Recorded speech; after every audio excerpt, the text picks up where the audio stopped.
This video is brought to you by Captivating History.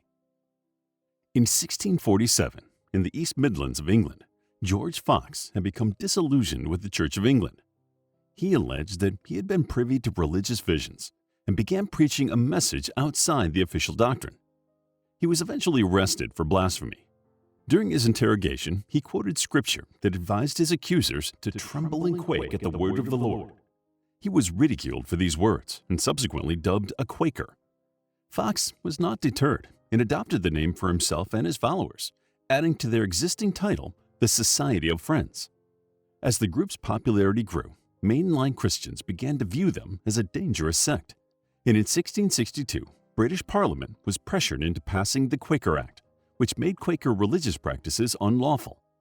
Feeling unwelcome in their home country, the Quakers found a new land to practice their beliefs. Quakers first arrived in America in the 1650s.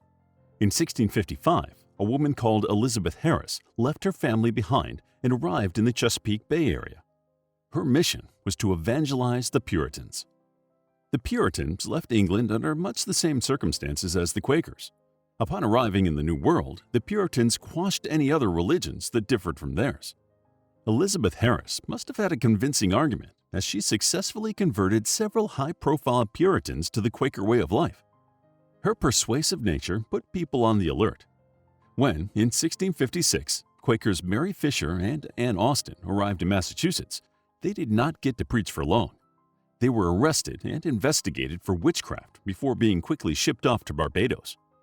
Mary DYER was not so lucky and was executed on June 1, 1660, for refusing to stop preaching.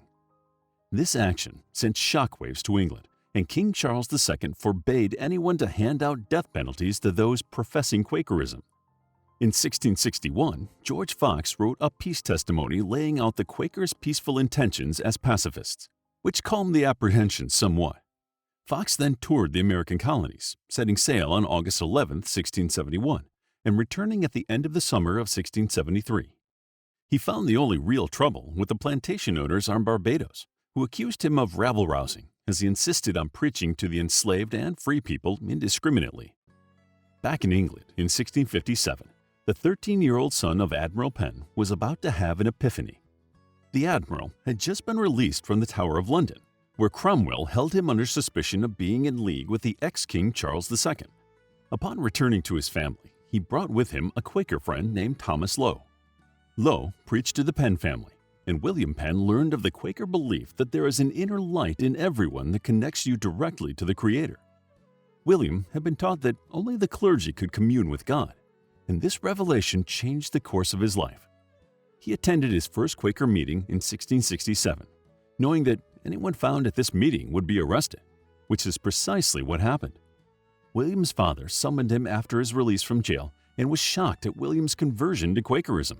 William told his father that as God did not recognize ranks, subsequently, neither would he.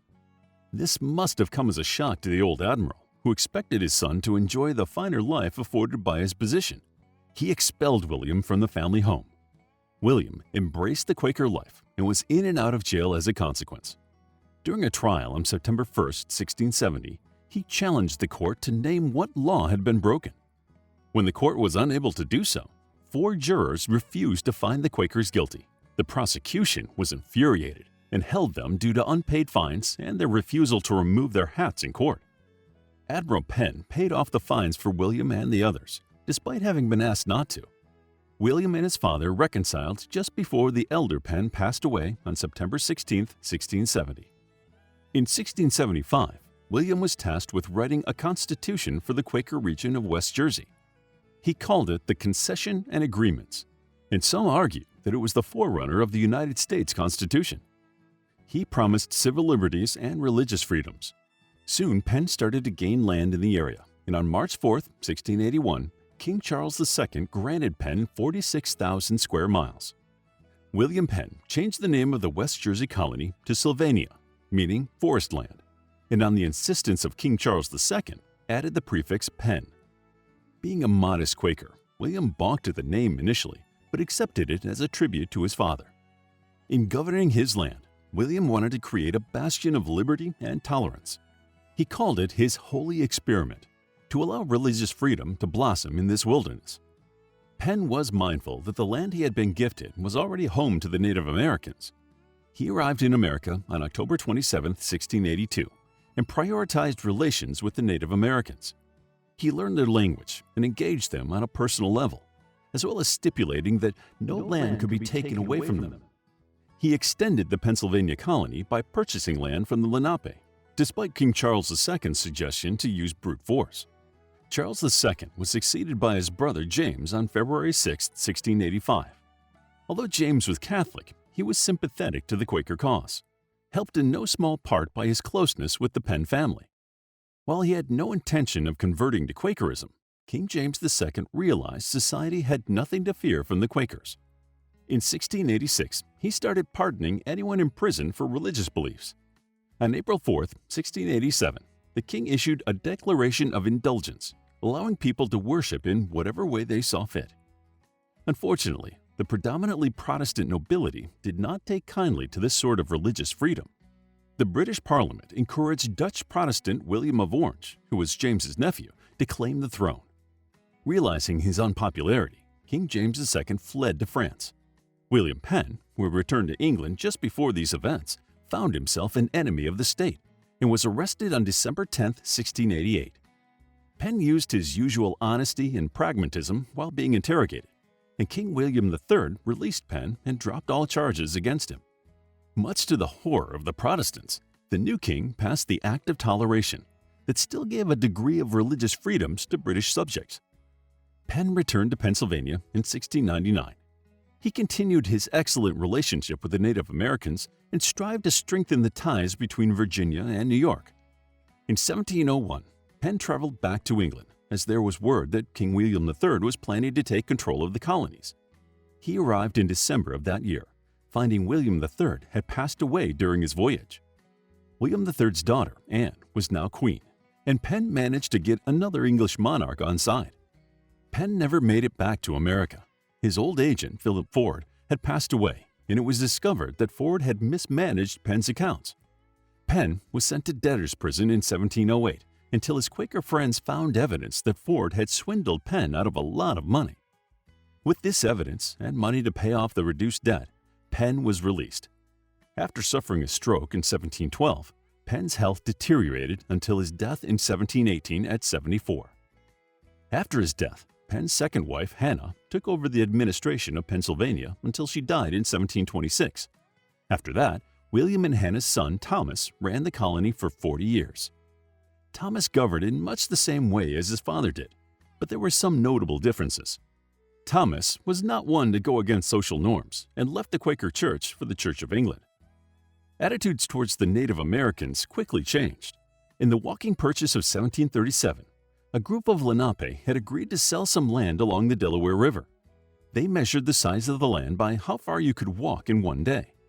The settlers tried to trick the Lenape by sending out their fastest runners to get as far as they could in one day and get more land into the deal.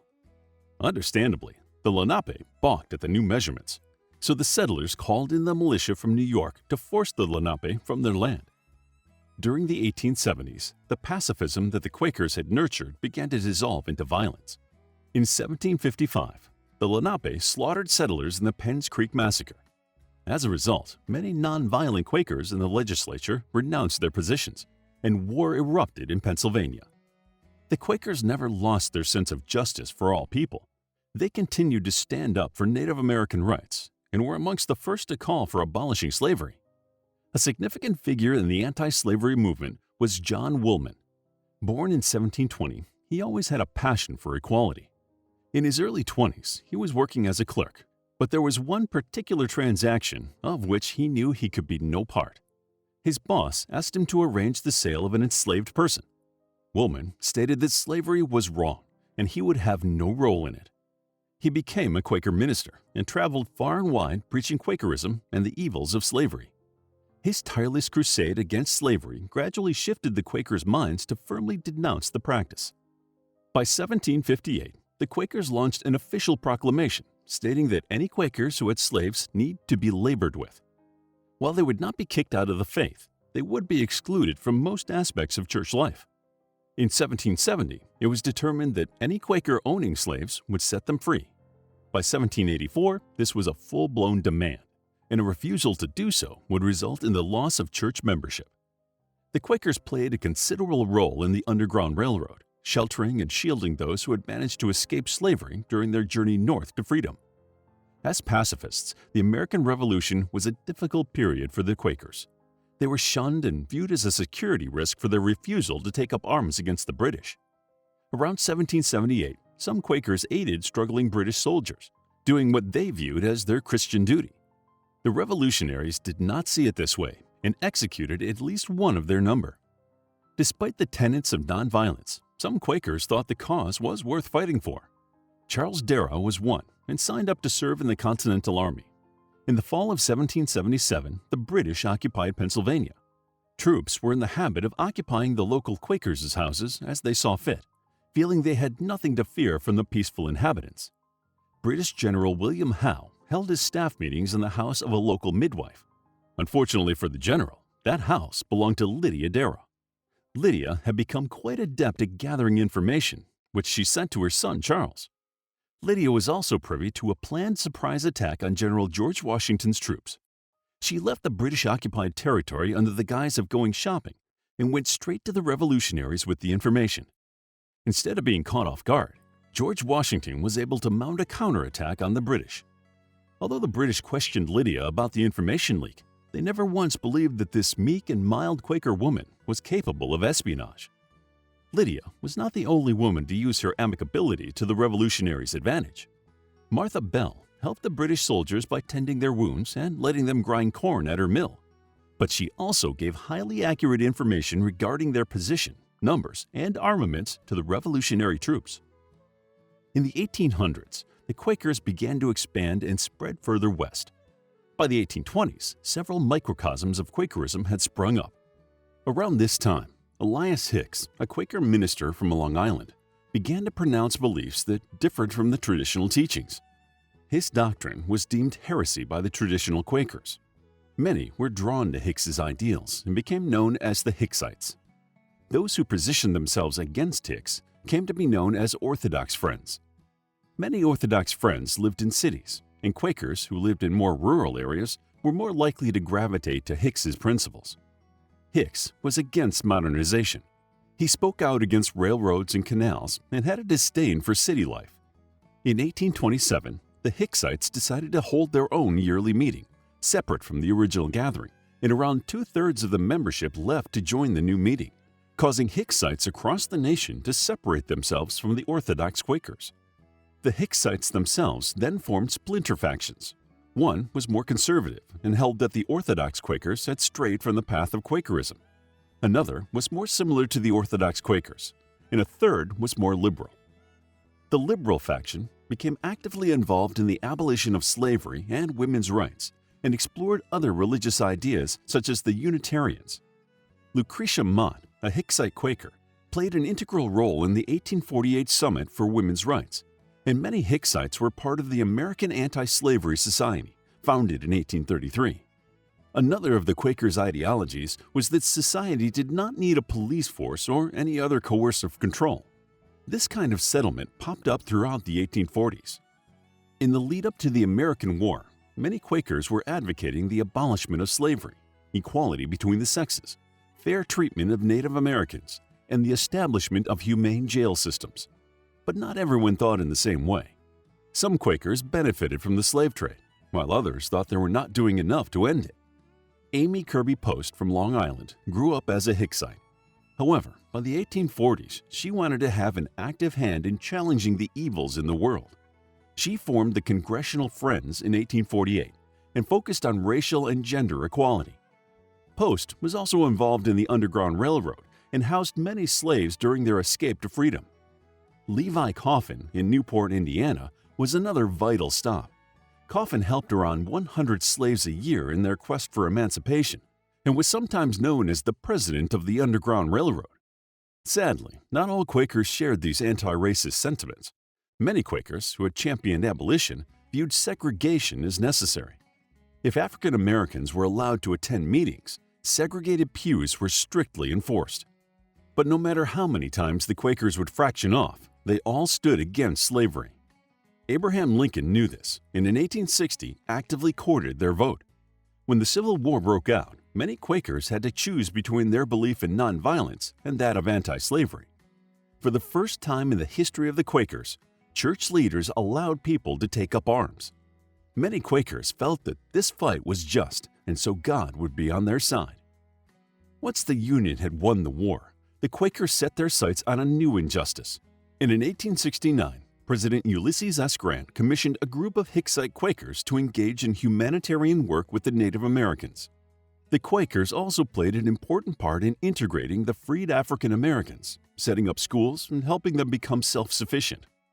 During the 20th century, the Quakers continued as they had done for hundreds of years. Factions changed and new ones formed.